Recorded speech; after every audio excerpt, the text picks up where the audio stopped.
चलो, पाली nursing online classes में आपका स्वागत है। एक बार फिर से वीडियो को ज़्यादा से ज़्यादा लाइक करें, शेयर करें और सब्सक्राइब करें। और आप सभी का बहुत अच्छा रिस्पांस भी आ रहा है और सभी आप ट्रस्ट कर रहे हो क्लासेस पे, ये हार्दिक आभार है। और आज हम कार्डियक साइकिल सेशन 3 में पढ़ेंगे। कार्डियक साइकिल में मोस्ट प्रोबेबली अपने बेसिकली जो क्वेश्चन बनते हैं ना, नॉर्थ सेट है, विलियम्स, ये चंडीगढ़ वगैरह, तो इनमें सभी में नॉर्मली अपन बेसिक कंसेप्ट ले लेते हैं कि एक्चुअली में ये कार्डियक साइकिल में होता क्या है, कौन कौन सी फेजेज हैं और ये किस तरीके से कॉन्ट्रैक्शन करता है और कितना टाइम ड्यूरेशन में वापस रिलैक्सेशन होता है।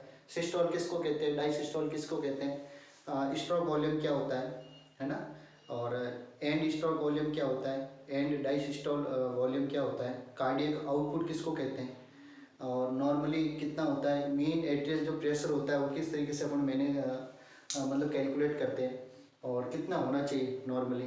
तो ये सारी चीज़ें आज अपन ने मतलब स्पेशली ये कार्डियक जो क्लास साइकिल है इसमें पढ़ेंगे अपन। तो सबसे पहले कार्डियक साइकिल में होता क्या है, ये जो मैंने डायग्राम बनाया है ये एक्चुअली में समझाने के लिए बनाया हुआ है ना, ये एक तरीके से समझाने के लिए बनाया हुआ है। जैसे लास्ट अपन ने क्लासेज ली थी उसमें समझाया भी था किस तरीके से कार्डियक जो पल्मोनरी सर्कुलेशन और सिस्टेमिक सर्कुलेशन मैनेज होता है। जैसे राइट एट्रियम में जो है वो बॉडी से वापस ब्लड आएगा, है ना, बॉडी तक तो चला गया, बॉडी से जो वापस ब्लड आ गया, डीऑक्सीजनेट ब्लड। ये कलर तो ऐसे लिए है मैंने ना, कलर ऐसे लिए है ताकि कंप्लीट थोड़ा ठीक रहे। डीऑक्सीजनेट ब्लड जाएगा बॉडी से वापस विनस एटल से राइट एट्रियम में, है ना, राइट एट्रियम से फिर वापस ट्राइकस्पिड वॉल्व से राइट वेंट्रिकल में जाएगा और राइट वेंट्रिकल से ब्लड वापस जो कॉन्ट्रैक्ट करके जो लंग्स में प्यूरिफाइड के लिए जाएगा और यहाँ से फिर लंग्स से फिर वापस यहाँ ऑक्सीजनेट जो ब्लड है वापस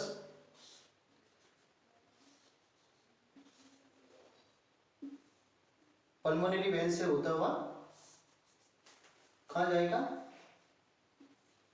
लेफ्ट एट्रियम में, है ना, और लेफ्ट एट्रियम से फिर बाइकस्पिड या जो मीट्रियल वॉल होता है वहाँ से फिर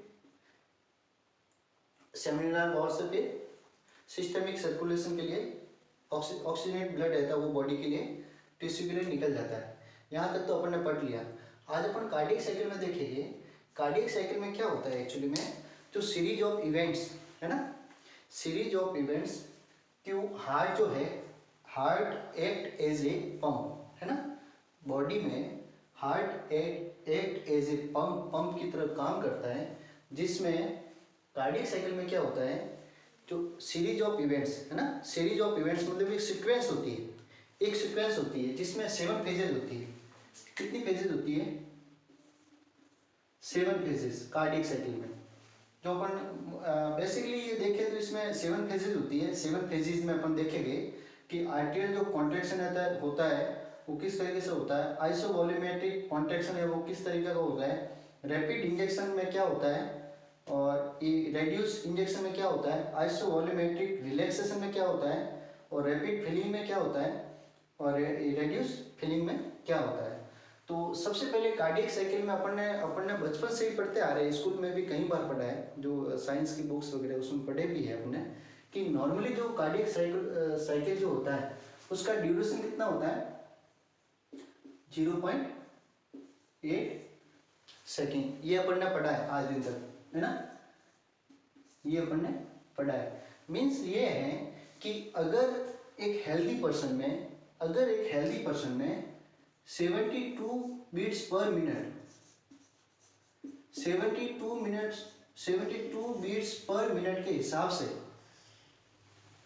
अगर उसकी पल्स रेट है तो उसका जो कार्डियक साइकिल में जो ड्यूरेशन होना चाहिए, एक बीट्स के लिए, एक कॉन्ट्रैक्शन के लिए, एक कॉन्ट्रैक्शन से लगा के नेक्स्ट कॉन्ट्रेक्शन तक, चाहे वो फिर एट्रियम हो चाहे वेंट्रिकुलर, आप कहीं से भी अगर मतलब उसका काउंट करते हो तो आपका फर्स्ट कॉन्ट्रेक्शन से लगा के डायसिस्टोल के बाद में वापस नेक्स्ट जो कॉन्ट्रेक्शन होता है एट्रियम का, उस साइकिल को अपन क्या कहते हैं, कार्डियक साइकिल, है ना। और ये अगर अपन जैसे एट्रियम है ना, एट्रियम का कार्डियक साइकिल है, तो सिस्टोल जो होगा वो 0.1 सेकेंड का सिस्टोल होगा, जो टाइम ड्यूरेशन है। और डायसिस्टोल जो होगा वेंट्रिकल का,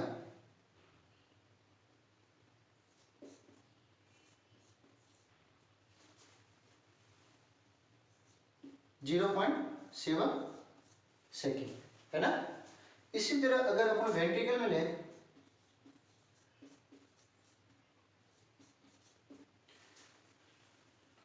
तो सिस्टोल होगा वो 0.3 सेकेंड और डायसिस्टोल होगा वो 0.5 सेकेंड, ठीक है ना। इन दोनों को मिलाए तो भी 0.8 सेकेंड ही आएगा, है ना। कहने का मतलब ये है कि एट्रिया जो है सिस्टोल, मतलब एट्रिया जो है कॉन्ट्रैक्शन करने में जो टाइम लगता है वो 0.1 सेकेंड लगता है ना, 0.1 सेकेंड एट्रियम का जो कॉन्ट्रैक्शन है। और डायसिस्टोल मीन्स जो रिलैक्सेशन है, अपन क्या क्या कहते हैं, जैसे जैसे ये एट्रियम है, एट्रियम जब कॉन्टैक्ट होगा ब्लड के लिए, ब्लड आगे फ्लो करने के लिए, तो कॉन्टैक्ट जो होगा उसको तो कहेंगे अपन सिस्टोल। और जब रिलैक्सेशन में रिलैक्सेशन फेज में पड़ा रहेगा, मतलब रिलैक्स रहेगा, उसको कहेंगे अपन डायसिस्टोल। उसी तरह वेंट्रिकल्स में है, दोनों वेंट्रिकल्स में कि जब दोनों दोनों वेंट्रिकल्स जैसे कॉन्टैक्ट हो गए उसको तो कहेंगे अपन सिस्टोल, और डायसिस्टोल मतलब रिलैक्सेशन हो गया उसको कहेंगे अपन डायसिस्टोल, है ना। तो दोनों को अगर मिलाए तो एट्रियम चाहे वेंट्रिकल, एट्रियम में अगर सिस्टोल और डायसिस्टोल दोनों को मिलाए तो 0.8, मतलब ये कार्डियक साइकिल में टाइम कितना लगता है, 0.8। और वेंट्रिकल्स में इसमें भी सिस्टोल और डायसिस्टोल को मिलाए तो कितना लगेगा, 0.8 सेकेंड, है ना। चलिए अपन आगे।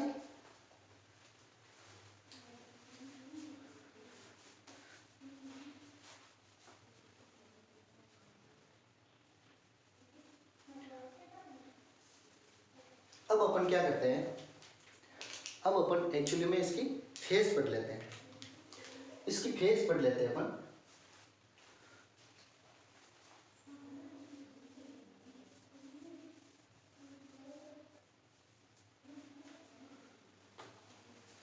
फेज हो गई, सबसे पहले जो फेज हो गई वो एट्रियल कॉन्ट्रैक्शन, सबसे पहली फेज है ये। अपन मतलब यहाँ से स्टार्ट करते हैं, जो दोनों एट्रियल की बात करेंगे अपन, फिर अपन दोनों वेंट्रिकल्स की बात करेंगे। तो दोनों एट्रियम की बात करें अपन, ऑरिकल कहते हैं अपन, राइट ऑरिकल और लेफ्ट ऑरिकल। तो ऑरिकल्स की अगर अपन बात करें तो सबसे पहले जो फेज आएगी वो आएगी atrial contraction. Atrial contraction, atrial contraction में यूँ होता है कि एट्रियल कॉन्ट्रैक्शन जो है ना, एट्रियल कॉन्ट्रैक्शन में सबसे पहले तो एट्रियम जो है वो डीपोलराइज हो गए। डीपोलराइज होने का मतलब ये है कि जैसे ही वो एट्रियम जो है, दोनों एट्रियम्स है ना, राइट और लेफ्ट, दोनों एट्रियम जो है कॉन्ट्रैक्शन करना स्टार्ट करेंगे, है ना।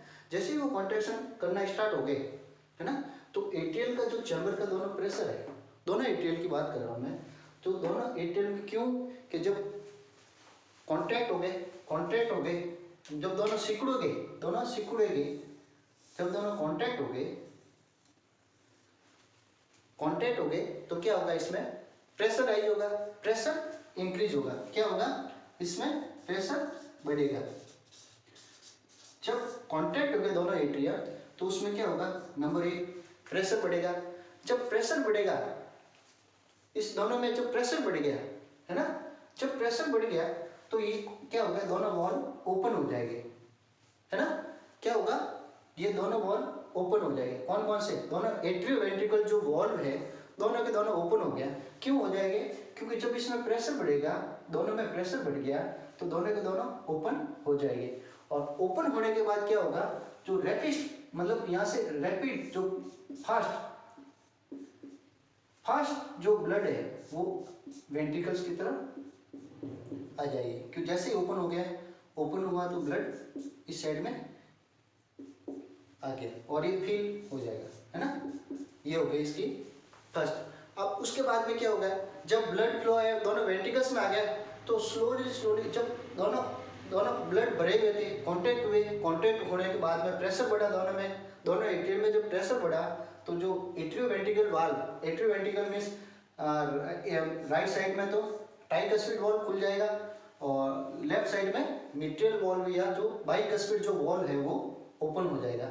अब दोनों साइड में वॉल ओपन हो गए, जब प्रेशर बढ़ने की वजह से वॉल जब ओपन हो गए तो उसमें वेंट्रिकल्स में राइट और लेफ्ट वेंट्रिकल्स में ब्लड है जो फ्लो है, रैपिड जो है ब्लड इसमें आ गया। अब जब इसमें ब्लड आ रहा है, अभी भी आ रहा है, अभी भी आ रहा है, आप एक इमेजिन कर सकते हो हार्ट को, तो अभी भी ब्लड आ रहा है, आ रहा है। जैसे ही ब्लड इसमें आ गया तो ये धीरे धीरे खाली हो गया चैम्बर। ये जब चैम्बर खाली हो गए तो इसमें क्या होगा, एट्रियल प्रेशर है वो कम हो जाएगा। पहले तो प्रेशर बढ़ा था कांटेक्ट होने की वजह से, अब जब ब्लड इसमें आ गया तो इसमें क्या हो गया, प्रेशर कम हो गया। इसमें जब प्रेशर कम हो गया, अब ब्लड सारा इसमें आ गया, अब तो इसमें क्या होगा, प्रेशर बढ़ जाएगा, है ना। इसमें तो प्रेशर कम हो जाएगा, इसमें अब प्रेशर बढ़ जाएगा। अब इसमें जो प्रेशर बढ़ गया, ये समझने वाली बात है। 2 मिनट मेरा, सॉरी 2 मिनट। हाँ, इसमें जो प्रेशर बढ़ गया किसमें, वेंट्रिकल्स में, दोनों वेंट्रिकल्स में जब प्रेशर बढ़ गया तो क्या होगा कि जो एवी वॉल्स है पहले तो जो ओपन थे, क्योंकि प्रेशर बढ़ा तो वॉल ओपन हो गए। अब जब यहाँ पे प्रेशर बढ़ गया तो ये वॉल्स क्या हो गए, बंद हो गए, है ना। अब क्या होगा, प्रेशर बढ़ने की वजह से वॉल्व जो है बंद हो गए। अब एट्रियोवेंट्रिकल वॉल्व भी बंद हो जाएंगे, मतलब ट्राइकस्पिड वॉल्व भी बंद हो गया, बाइकस्पिड वॉल्व भी बंद हो गया, और ये तो पहले से बंद हुए हुए है ना, पल्मोनरी वॉल्व और एरोटिक वॉल्व है, ये तो पहले से बंद है ही है। क्यों बंद है ये आगे बताऊंगा मैं, है ना। अब ये जब वॉल्व पूरे दोनों बंद हो गए तो इसमें क्या हो गया कि एक कांस्टेंट एक चैम्बर बढ़ गया, एक कैविटी बन गई, क्लोज कैविटी, है ना। क्योंकि इसमें से तो ब्लड इसमें आ गया, इसमें प्रेशर जैसे ही बढ़ा, जैसे ही प्रेशर इसमें बढ़ा तो ये वॉल्व इस तरह से होते थे, ओपन वॉल्व थे, वो जैसे ही प्रेशर बढ़ा तो ऊपर की तरह रिवर्स में इसको बैक फ्लो किया, बैक फ्लो करते ही ये वॉल्व बंद हो जाएगी, क्योंकि इसकी स्ट्रक्चर ऐसी होती है, कॉर्डाई वगैरह इसमें होते हैं, तो ये वॉल्व बंद हो जाएगी। ये चलो वॉल्व बंद हो गए साहब, है ना, ये वॉल्व बंद हो गए। अब जब ये वॉल्व बंद हो गए तो इसमें ये क्लोज कैविटी हो गई, दोनों वेंट्रिकल्स जो है वो क्लोज कैविटी की तरह बन गई। अब क्लोज कैविटी की तरह जब बन गई तो इसको क्या कहेंगे अपन, अब होती है भाई साहब सेकंड फेज स्टार्ट होती है, यहाँ पे होगी अब सेकंड फेज स्टार्ट होगी। सेकंड फेज में क्या होता है, ये जैसे ही क्लोज हो गई, प्रेशर इसमें बढ़ गया, क्लोज हो गए, क्लोज कैविटी बढ़ गई, कोई वॉल्व ओपन नहीं है। अब प्रेशर बढ़ गया, कोई वॉल्व ओपन नहीं है, तो ये सेकंड स्टेप जो है सेकंड फेज स्टार्ट हो गई। सेकंड फेज स्टार्ट हो गई तो शुरू में क्या होगा कि वेंट्रिकल जो है ये भी डीपोलराइज स्टार्ट हो जाएंगे, दोनों जो वेंट्रिकल्स हैं वो डीपोलराइजेशन स्टार्ट हो जाएगी, बिगेन डीपोलराइजेशन, मतलब ये भी अपना काम वापस अब स्टार्ट करने लगेंगे। तो वेंट्रिकल प्रेशर तो बढ़ गया, दोनों में, है ना, दोनों में प्रेशर बढ़ गया, ऊपर की तरफ सब वॉल क्लोज हो गए, सब वॉल क्लोज हो जाएंगे। लेकिन अब ये थोड़ी देर के लिए, अब ये इससे जैसे नाम से भी पता चल रहा है, आइसो का मीनिंग क्या होता है, iso means same, iso means same, और वॉल्यूमेट्रिक मीन्स वॉल्यूम, है ना। ऐसी फेज जिसमें वॉल्यूम जो है वो सेम रहे, मतलब वॉल्यूम जो है कांस्टेंट रहेगा, मतलब जितना वॉल्यूम है वो चारों तरफ से बंद हो गए, एक जैसे बंद कमरा क्लोज कैविटी की तरफ, है ना, दरवाजा बंद कर दिया, लॉक लगा दिया, तो ये एक तरह से क्लोज कैविटी होगी, कोई आ नहीं सकता अंदर, कोई बाहर जा नहीं सकता। तो इसी तरह इसमें प्रेशर तो बढ़ रहा है, धीरे धीरे प्रेशर बढ़ रहा है, और भी बढ़ रहा है, प्रेशर और भी बढ़ रहा है, लेकिन ये यहाँ से बंद हो गया, तो इसको क्या कहेंगे अपन, आइसोमेट्रिक कॉन्ट्रैक्शन। अब आइसो कॉन्ट्रैक्शन से मतलब ये कॉन्ट्रैक्ट हो रहा है, धीरे धीरे कॉन्ट्रैक्ट हो रहा है, उसका प्रेशर राइज हो रहा है, दोनों ये वेंट्रिकल्स के प्रेशर राइज हो रहा है, लेकिन वॉल्व सेमिन्यूलर वॉल्व हो चाहे एवी वॉल्व हो, ये चारों के चारों जो वॉल्व होते हैं ये चारों बंद है और प्रेशर बढ़ रहा है, लेकिन उसका जो वॉल्यूम जो है वो कांस्टेंट है, वॉल्यूम जो है अभी भी कांस्टेंट है। उसके बाद में थर्ड फेज स्टार्ट होती है। थर्ड फेज में क्या होता है कि रैपिड इजेक्शन से ही मतलब पता चल रहा है कि रैपिड यानी फास्ट, रैपिड यानी फास्ट, और इजेक्शन यानी इंजेक्शन आउट, आउट यानी इंजेक्शन आउट, है ना। रैपिड यानी फास्ट, इंजेक्शन यानी आउट। अब क्या होगा इसमें कि राइट वेंट्रिकल और लेफ्ट वेंट्रिकल, है ना, ये दोनों जो है वो नीचे की तरफ इसका प्रेशर बढ़ेगा। अब ये तो बंद ही रहेंगे, ये तो चाहे कितना भी प्रेशर बढ़े ऊपर वापस नहीं जाएगा, क्योंकि इसकी स्ट्रक्चर ऐसी फ्लैप होती है तो ऊपर से बंद हो गए। लेकिन क्या होता है कि जब इसमें पल्मोनरी आर्टरी का प्रेशर धीरे धीरे प्रेशर राइज हो रहा है, धीरे धीरे प्रेशर स्लोली ग्रेजुअली धीरे धीरे प्रेशर राइज हो रहा है। प्रेशर राइज होते ही क्या होगा कि एक स्टेज ऐसी आएगी, एक टाइम ऐसा आएगा कि इसमें जो पल्मोनरी वॉल्व होते हैं, पल्मोनरी वॉल्व और एरोटिक जो वॉल्व होते हैं, उसका जो इसका प्रेशर तो है ज़्यादा, है ना।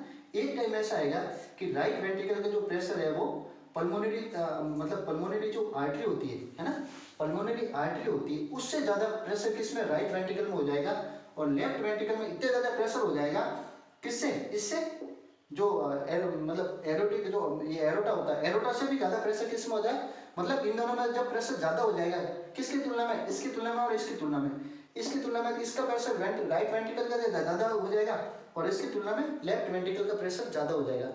जैसे ये प्रेशर ज़्यादा हो गया, जैसे ये प्रेशर ज़्यादा हो जाएगा तो क्या होगा, सेम ऐसी सिचुएशन यहाँ हो जाएगी। जैसे राइट एट्रियम से प्रेशर बढ़ने से ये वॉल्व खुले थे, उसी तरह राइट वेंट्रिकल में प्रेशर ज़्यादा होने से ये वॉल्व जो है एकदम से ओपन हो जाएंगे ऐसे, है ना। ये वॉल्व जो है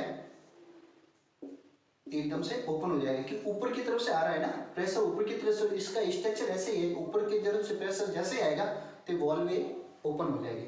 अब देखना, ये तो यहाँ तो ये वॉल्व बंद ही है, यहाँ तो ये वॉल्व बंद ही है, ये यहाँ पे ये वॉल्व बंद है, लेकिन प्रेशर ज्यादा होने से ये वॉल्व ओपन हो जाएगी, है ना। अब ये वॉल्व दोनों ओपन हो गए, ये दोनों वॉल्व ओपन हो गए, लेकिन ये अभी भी क्लोज है, ये अभी भी क्लोज है। इस कंडीशन को, उस फेज को क्या कहते हैं अपन, रैपिड इजेक्शन फेज कहते हैं।